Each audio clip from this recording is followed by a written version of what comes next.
सांगलीच्या जत तालुक्यात आता स्वतंत्र तालुक्याची मागणी जोर धरू लागली। संख पाठोपाठ माडगाळ ग्रामस्थांनी देखील स्वतंत्र तालुका जाहीर करण्याच्या मागणीसाठी बेमुदत चक्री उपोषण सुरू केले। गेल्या 4 दिवसांपासून माडगाळ ग्रामस्थांचं बेमुदत चक्री उपोषण सुरू आहे। आज संपूर्ण गाव कडकडीत बंद ठेवत स्वतंत्र तालुका जाहीर करण्याच्या मागणीला पाठिंबा दिलाय। स्वतंत्र माडगाळ तालुका करावा यासाठी 45 गावांनी ठराव देखील केलाय। त्यामुळे शासनाने स्वतंत्र तालुका जाहीर करावा, अन्यथा टप्प्याटप्प्याने आंदोलन तीव्र केलं जाईल असा इशारा माडगाळ ग्रामस्थांनी दिलाय। नमस्कार, मी सचिन निकम, माडगाळ गावचा एक नागरिक। जसं डॉक्टर साहेबांनी सांगितलं त्या पद्धतीनं हा तालुका विस्तारानं राज्यातला एक मोठा तालुका आहे आणि तसं पाहता प्रशासकीय अडचणी खूप आहेत विस्तारानं मोठा असल्यामुळे।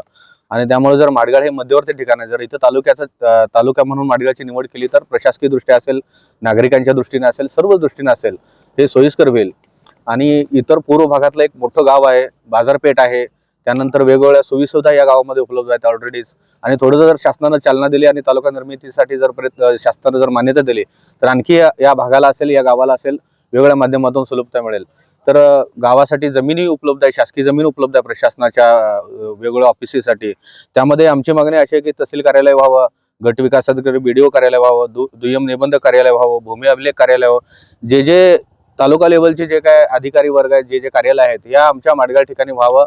गेले 4 दिवस झालं 17 तारखेपासून या भागातील नागरिक असतील, माडगाळचे असतील, माडगाळ परिसरातील सर्व नागरिकांनी उत्स्फूर्त असा पाठिंबा दिला आहे। ते गेले 4 दिवस झालं चक्री उपोषण सुरू आहे। शासनाने याकडे गांभीर्यानं घ्यावं आणि या गावाला न्याय द्यावा। या गावाला म्हणण्यापेक्षा या पूर्व भागाला न्याय द्यावा। जसं सांगितलं डॉक्टर साहेबांनी की पूर्व पश्चिम अंतर जवळपास आमचं 100 किलोमीटरचं अंतर आहे आणि इथून एखादा माणूस जर आमच्या कोणत्या बोबलत असेल, उमदीहून जर जाणार असेल तर जतला कार्यालयाला त्याचा एखादा दिवस मोडतो। जर तेच माडगाळा झालं तर सोयीनक्त आहे, कारण इथं ऑलरेडीच हॉस्पिटल वगैरे चांगले आहेत, त्यामुळे लोक दवाखान्याच्या निमित्ताने येतात। आठवडी बाजार आहे, शुक्रवारी शेळ्या मेंढ्यांचा प्रसिद्ध बाजार आहे, हा राज्यातला प्रसिद्ध बाजार आहे। माडगाळ मेंढी हे ब्रीड इथं निर्माण झालेलं आहे आणि त्या बाजाराच्या अनुषंगाने ग्रामीण भागातून भरपूर येतात। आणि सर्वात महत्त्वाचं म्हणजे आमचा माडगाळ हे कर्नाटकशी बाउंड्रीला असल्यामुळे, इकडे सोलापूरशी बाउंड्रीला असल्यामुळे रहदारीचं एक मोठं ठिकाण आहे। आणि त्या दृष्टीनं आमची मागणी आहे की ठाम भूमिका आहे शासनासमोर की आम्ही आतापर्यंत संयमानच या भूमिका मांडलेलं आहे, कारण आम्हाला तालुक्याची मागणी ही मान्यच करून घ्यायची आणि शासनानं याकडे गांभीर्यानं लक्ष देण्याची गरज आहे। जर अन्यथा त्या पद्धतीचं नाही झालं तर इथून पुढे उग्र स्वरूपाचं आंदोलन केलं जाईल। त्यामध्ये रस्ता रोको असेल, चूल बंद आंदोलन असेल, मुंडन आंदोलन असेल, वेगवेगळ्या जितक्या काय संविधानाच्या माध्यमातून आम्हाला जे अधिकार आहेत त्या अधिकाराच्या माध्यमातून आम्ही संयमानं हे आंदोलन करू, परंतु शासनानं याकडे गांभीर्यानं लक्ष द्यावं ही भूमिका आहे।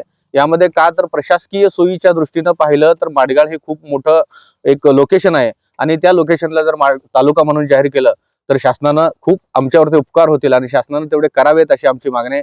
कारण या भागातील जवळपास 45 ग्रामपंचायतीने आम्हाला पाठिंबा दिला आहे, यापूर्वी दिलेला आहे, आताही ते देत आहेत। अनेक नागरिक, अनेक ग्रामपंचायतचे पदाधिकारी असतील, त्या भागातले नागरिक असतील, आमच्या इथं उपोषणाला येऊन पाठिंबा देत आहेत। तर शासनाने याकडे गांभीर्यानं घ्यावं आणि फक्त एक माडगाळ परिसरातील जनतेचा शासनानं अंत पाहू नये एवढीच एक माफक आमची अपेक्षा आहे आणि एक शासन करील या अपेक्षेनं आणि शासनावरती आमचा विश्वास आहे। जर तो विश्वास जर दृढ करायचा असेल तर शासनानं आमच्या या मागण्या मान्य कराव्यात हीच आमची माडगाळकरांच्या वतीनं असेल, या परिसरातल्या सर्व नागरिकांच्या वतीनं असेल, ग्रामस्थांच्या वतीनं असेल, ही ठाम भूमिका आहे। माडगाळ तालुका महाराष्ट्रातल्या सर्वात मोठ्या 5 तालुक्यांपैकी एक जत हा तालुका आहे क्षेत्रफळाच्या दृष्टीने। आणि आता सध्या जत तालुक्याची लोकसंख्या 4.5 लाखाहून अधिक आहे आणि दक्षिणोत्तर लांबी साधारण 100 किलोमीटरच्या पेक्षा जास्ती असल्यामुळे जनतेला प्रचंड गैरसोयीला सामोरं जावं लागतंय। यासाठी जत तालुक्याचं विभाजन होणं आवश्यक आहे। मग नवीन तालुका माडगाळ व्हावा ही आमची रास्त मागणी आहे, कारण माडगाळ हे कृषीप्रधान भारत यापैकी एक मोठा आठवडी बाजार, कृषी उत्पन्न बाजार समितीचं उपआवार, बँका, अनेक पतसंस्था, उत्तम शैक्षणिक सोयी, वाहतुकीच्या दृष्टीने अत्यंत आजूबाजूच्या परिसरातल्या गावांना योग्यपणे सामावून घेणारं, सर्व गावांशी सलोख्याचे संबंध असणारं तंटामुक्त गाव असं आहे। माडगाळची मेंढी, माडगाळची बोरं या दृष्टीने सुद्धा आमचं माडगाळ गाव प्रसिद्ध आहे। शेजारच्या किंवा परिसरातल्या 45हून अधिक ग्रामपंचायतीचा माडगाळ तालुका मुख्यालय व्हावं असा ठराव आहे आणि त्यांनी आम्हाला पाठिंबा व्यक्त केलाय। या गावात मुबलक जमीन आहे आणि पूर्वापार इतिहास खूप चांगला राहिलाय।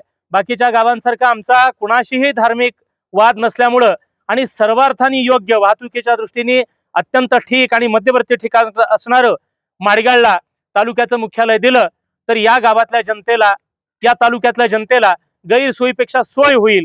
यासाठी सरकारने आमच्याकडे लक्ष देत या आमच्या रास्त मागणीचा विचार करत माडगाळला सर्व कार्यालयांसह तालुक्याचं मुख्यालय द्यावं. एक मिनिट पण आज काय चालू आहे गाव बंद आहे दिनांक 17 तारखेपासून आम्ही बेमुदत चक्री उपोषणाला बसलोय. पहिले 2 दिवस आम्ही शांततेनेच आंदोलन केलंय आणि आतापर्यंत सुद्धा सर्व कायद्यांचं पालन करत शांततेत हे आंदोलन सुरू आहे. एकदा भजन आंदोलन आम्ही केलं. आज गावांनी कडकडीतपणे उत्स्फूर्तपणे गावांनी बंद केलाय, सर्व व्यवहार बंद ठेवून या मागणीला पाठिंबा दिलाय. साधारण 100-150हून अधिक संस्था संघटना यांनी पाठिंबा दिलाय.